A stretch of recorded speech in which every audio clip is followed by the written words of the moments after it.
¿Qué tal amigos? ¿Cómo están? Continuando con el análisis del 555, hoy les quiero mostrar a detalle la segunda y última configuración de este integrado, es decir, la configuración astable. A diferencia de la monoestable, esta es una de las más utilizadas. Quédense hasta el final ya que mostraré paso a paso su funcionamiento y hallaremos cada una de sus fórmulas matemáticas. Comencemos. Antes de comenzar, quisiera comentarles que es importante que hayan visto los dos primeros videos de la serie del 555, ya que ahí profundizo algunos conceptos y fórmulas matemáticas que vamos a tocar acá. Les dejo arriba las respectivas tarjetas. Ahora dejemos claro, ¿qué cosa es un astable? El astable es un circuito multivibrador que no tiene ningún estado estable, es decir, posee dos estados inestables, on y off, entre los que conmuta constantemente, permaneciendo en cada uno de ellos un tiempo determinado. Otros suelen conocerlo como osciladores y que su frecuencia de salida va determinada por los valores de sus componentes que revisaremos más adelante. Sabiendo eso, entendamos un poco los componentes externos del circuito. El pin discharge está conectado a dos resistencias, una de ellas a VCC y la otra a un capacitor. El pin threshold está unido al pin trigger y este último está conectado entre el capacitor y la resistencia B. Los pines VCC y reset están conectados a VCC. Eso quiere decir que no usaremos el reset en nuestro circuito. El pin control voltage no lo usaré, pero podría conectarse a un capacitor de 0.1 microfaradios. Este capacitor es usado para estabilizar el voltaje en el comparador interno del integrado. Finalmente, el pin out se conecta a una resistencia en serie con un LED, que va a representar nuestra salida. Bien, ahora pasemos a analizar cómo se relacionan estos componentes externos con la lógica interna del 555. El funcionamiento del circuito es el siguiente. Primero analicemos el estado de reposo o tiempo cero, cuando el capacitor está descargado. En ese momento, la entrada no inversora del comparador A ve 0 voltios, que es el voltaje del capacitor descargado. Por consiguiente, la salida del comparador A tendrá 0 lógico. Asimismo, la entrada inversora del comparador B también ve los 0 voltios, ya que como pueden apreciar, ambas entradas están viendo el voltaje del capacitor. Si eso es cierto, a la salida del comparador B tendremos 1 lógico. Si vemos la tabla de verdad del latch, sabemos que estamos en el estado set, por lo tanto, la salida Q será 1 lógico y la Q negada será 0 lógico. Al tener un negador a la salida y teniendo 0 lógico en la Q negada, tendremos 1 en la salida y el LED se encenderá. También debemos saber que la base del BJT ve 0 lógico, por lo tanto, la corriente del colector emisor no existe. Al no existir corriente en este nodo y teniendo como premisa que las entradas de los comparadores no toman corriente, podemos decir que toda la corriente que circula por RA es igual a la corriente que circula por RB. Esto a su vez provoca que el capacitor inicie su carga. En resumen, podemos decir que en el tiempo cero tenemos un pulso alto o positivo en la salida y nuestro capacitor empieza a cargarse. Como las entradas de los comparadores se comparan con 1/3 de VCC y 2/3 de VCC, vamos a tener 3 intervalos de tiempo que debemos analizar. El primer intervalo de tiempo es cuando el capacitor inicia su carga hasta llegar a 1/3 de VCC, es decir, desde los 0 voltios hasta 1.67 voltios. El segundo es cuando el capacitor está en 1/3 y 2/3 de VCC, es decir, cuando es mayor a 1.67 voltios hasta los 3.33 voltios.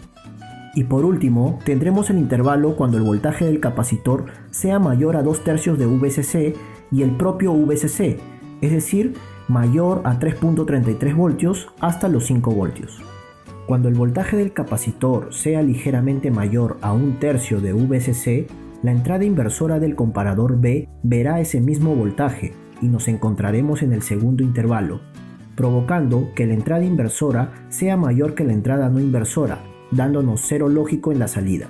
Sin embargo, ese cambio no afecta para nada nuestra salida, ya que estamos en el estado de no cambio. Fíjense en la tabla de verdad. Asimismo, el tiempo seguirá pasando y el capacitor llegará a ser ligeramente mayor a 2/3 de VCC. Cuando esto suceda, la entrada no inversora del comparador A verá ese voltaje, posicionándonos ahora en el tercer intervalo. Asimismo, provocará que la entrada no inversora sea mayor que la inversora y dándonos uno lógico en la salida. Cuando esto suceda, nuestro latch entrará en estado reset, ya que tiene uno lógico en R y 0 en S. Esto provocará que la salida Q sea 0 y Q negada sea 1. Como la etapa de salida tenemos un inversor y la Q negada es 1, el pin out será 0, apagando el LED. También fíjense que en la base del BJT ahora es 1, por lo tanto se crea la corriente de base y también la de colector emisor. Esto provoca que toda la corriente que circula por RA también circule por el BJT y al mismo tiempo nuestro capacitor empieza a descargarse a través de RB. Al pasar un tiempo, el voltaje que ve la entrada no inversora del comparador A será ligeramente menor que el voltaje de la entrada inversora. Por lo tanto, a la salida del comparador tendremos 0 lógico. Este cambio no afecta al circuito, ya que nuevamente estamos en el estado de no cambio. Por lo tanto, nuestro capacitor seguirá descargándose.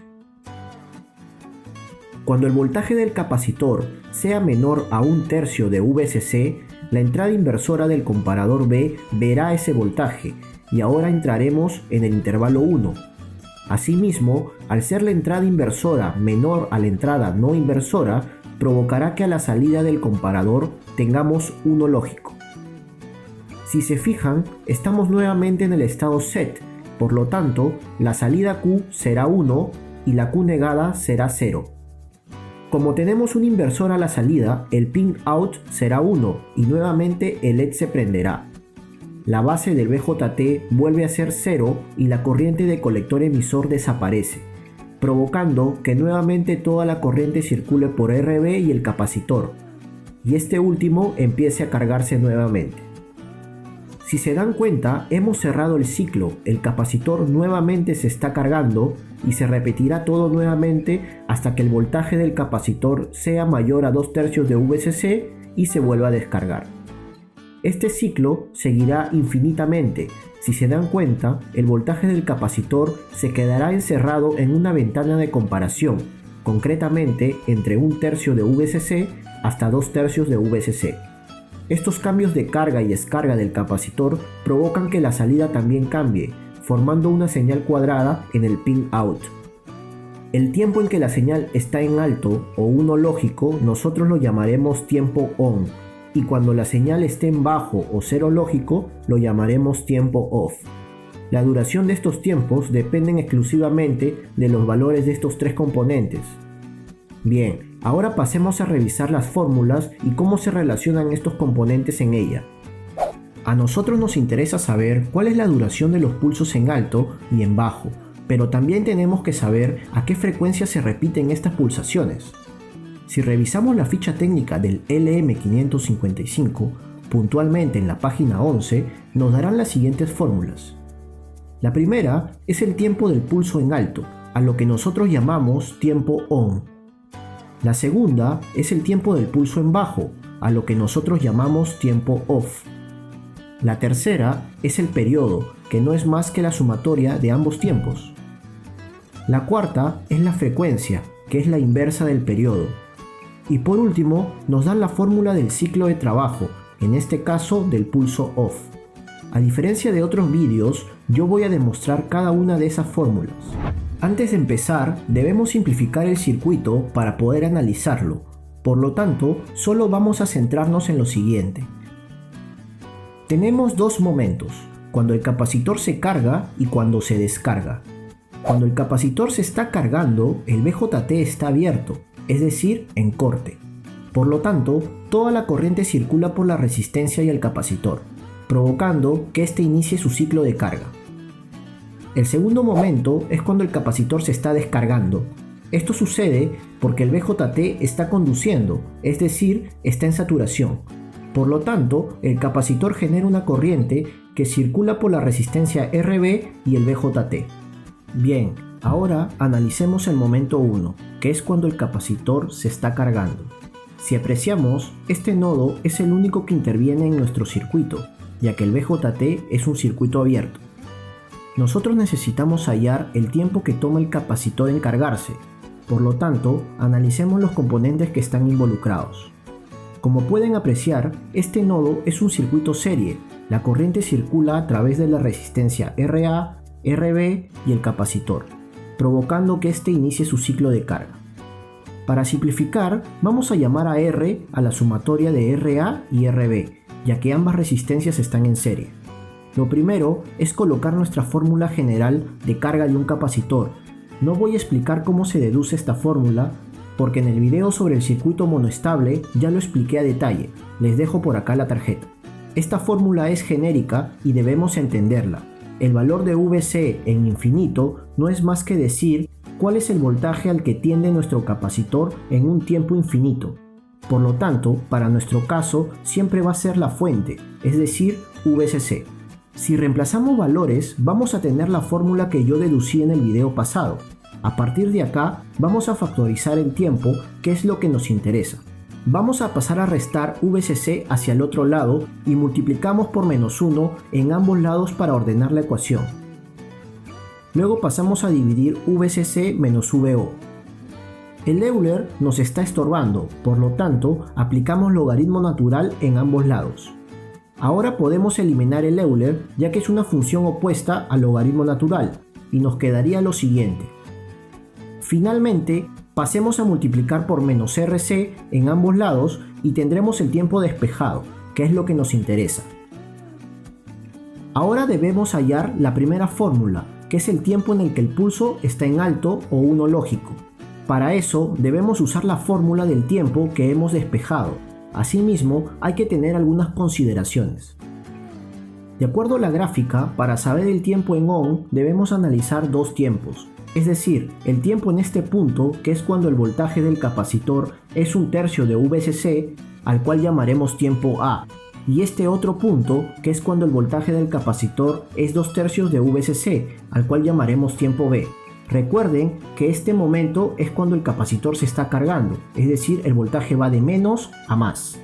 Entonces, en el tiempo A, el voltaje del capacitor es igual a 1/3 de VCC. En el tiempo B, el voltaje del capacitor es 2/3 de VCC. Y el V sub 0, o voltaje inicial del capacitor, es 0 voltios, ya que asumimos que el capacitor inicia su carga totalmente descargado. Si reemplazamos los valores en el tiempo A, tenemos lo siguiente. Finalmente, el tiempo A será igual a menos logaritmo natural de 2/3 por RC. Ahora reemplacemos los valores para el tiempo B. Si operamos, tendremos que el tiempo B será igual a menos logaritmo natural de 1/3 por RC. Ahora, para saber el tiempo en ON, solo debemos restar ambos tiempos, es decir, el tiempo en el punto B menos el tiempo en el punto A. Si agrupamos y reducimos un poco la ecuación, tendremos que el tiempo ON es igual al logaritmo natural de 2 por RC. Si resolvemos el logaritmo y reemplazamos a R por RA más RB, recuerden que lo simplificamos al inicio para reducir cálculos, tenemos la primera ecuación, que es el tiempo en alto, la misma que nos muestra la ficha técnica del integrado. Ahora analicemos el momento 2, que es cuando el capacitor se está descargando. Si apreciamos, este nodo es el único que interviene en nuestro circuito, ya que el BJT es un cortocircuito, lo cual provoca que toda la corriente que circula por RA circule por el BJT, evitando que el capacitor se cargue. Asimismo, el capacitor empezará a descargarse a través de RB y el BJT. Nosotros necesitamos hallar el tiempo que toma el capacitor en descargarse, por lo tanto, analicemos los componentes que están involucrados. Como pueden apreciar, la corriente del capacitor solo circula a través de la resistencia RB y el BJT, por lo tanto, la resistencia RA no se incluye para nuestro análisis. Igual que en la carga de un capacitor, debemos colocar la misma fórmula general. Sin embargo, aquí el escenario es diferente, ya que el voltaje que tiende el capacitor en un tiempo infinito no es VCC, sino 0 voltios, porque se está descargando. Por lo tanto, si reemplazamos valores, tendremos la ecuación general de descarga de un capacitor. Ahora debemos hacer lo mismo, despejemos el tiempo. Para eso pasemos como denominador v sub 0. Apliquemos logaritmo natural en ambos lados, eliminamos el Euler, ya que son funciones opuestas, y tendremos lo siguiente. Finalmente, multiplicamos por menos RC en ambos lados y tendremos la ecuación del tiempo, que es lo que nos interesa. Ahora debemos hallar la segunda fórmula, que es el tiempo en el que el pulso está en bajo o cero lógico. Para eso debemos usar la fórmula del tiempo que hemos despejado, pero tenemos que tener en cuenta que R es igual a RB, ya que como dije antes, RA no interviene en la descarga del capacitor. También hay que tener algunas consideraciones. De acuerdo a la gráfica, para saber el tiempo en off debemos analizar dos tiempos, es decir, el tiempo en este punto, que es cuando el voltaje del capacitor es 2/3 de VSC, el cual llamaremos tiempo B, y este otro punto, que es cuando el voltaje del capacitor es 1/3 de VSC, al cual llamaremos tiempo C. En resumen, en el tiempo B el voltaje del capacitor es igual a 2/3 de VSC, y V sub 0 o voltaje inicial también es igual a 2/3 de VSC. Si reemplazamos los valores, tenemos lo siguiente. Si operamos, tenemos que el tiempo B es igual a menos logaritmo natural de 1 por RB por C.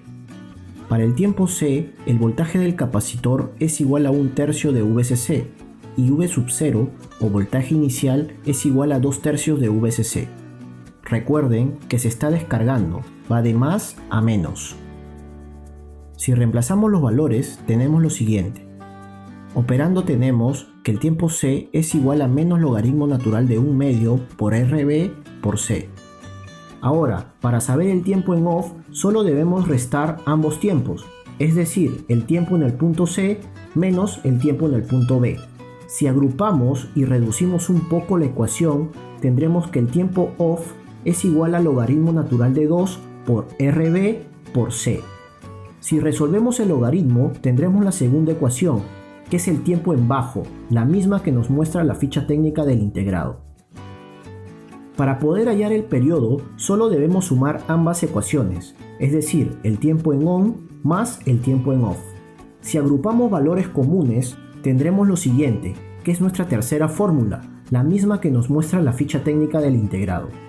Para hallar la frecuencia, solamente debemos invertir el periodo. Si operamos, tendremos nuestra cuarta fórmula. Finalmente, para hallar el ciclo de trabajo, debemos considerar lo siguiente. El tiempo en on más el tiempo en off equivale al 100% del ciclo. Por lo tanto, si queremos hallar el ciclo de trabajo en off, solo debemos aplicar regla de 3 y tendremos la siguiente fórmula. Si reemplazamos valores, tendremos esto. Como pueden ver, se puede eliminar 0.693 y también C, quedándonos nuestra quinta ecuación, que es la misma que nos muestra la ficha técnica del integrado. Bien amigos, antes de pasar a la simulación, quiero mostrarles el circuito ya con valores finales. RA es igual a 10K, RB es 700K y C es igual a 1 microfaradio. Si aplicamos las fórmulas, tendremos los siguientes valores. El tiempo en on es igual a 0.49 segundos, el tiempo en off es igual a 0.48 segundos, el ciclo de trabajo en off es igual a 49.65% y la frecuencia de trabajo es de 1 Hz. Si se dan cuenta, tendremos una señal cuadrada casi simétrica, es decir, el tiempo en on es igual al tiempo en off. Pero bueno, mírenlo por sus propios ojos. Vamos a la simulación.